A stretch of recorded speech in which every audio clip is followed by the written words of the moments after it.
My favorite topic, Russian media brainwash. Let's start from the reminder that USSR already brainwashed the generation of our parents. And that's why many families in the post-Soviet countries are very broken. It is in the DNA of many Russian-speaking people, especially the older ones, to have this bittersweet nostalgia towards the older days.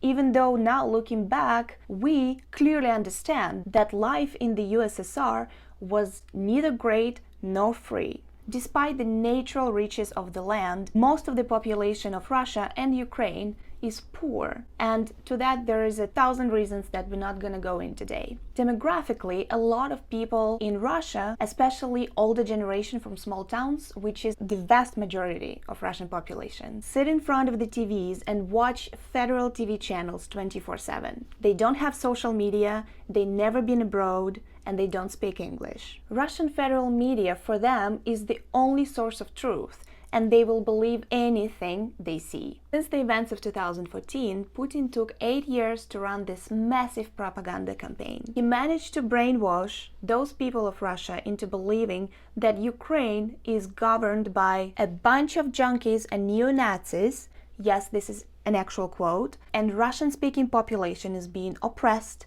and experiencing genocide in Ukraine. I'll pause here and leave you with 2 comments. Our amazing democratically elected president, Volodymyr Zelensky, is a generational Jew whose family members were killed in Holocaust. And in my 25 years of living in Ukraine, never in my life did I say one word of Ukrainian in my social life. Only Russian. Same with my friends and everyone I know.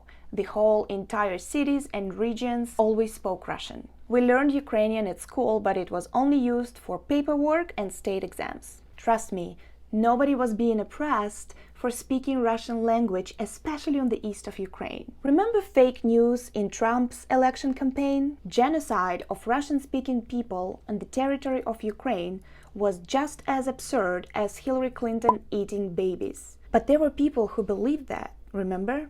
Putin used this propaganda as a foundation to start the war in Ukraine in 2014.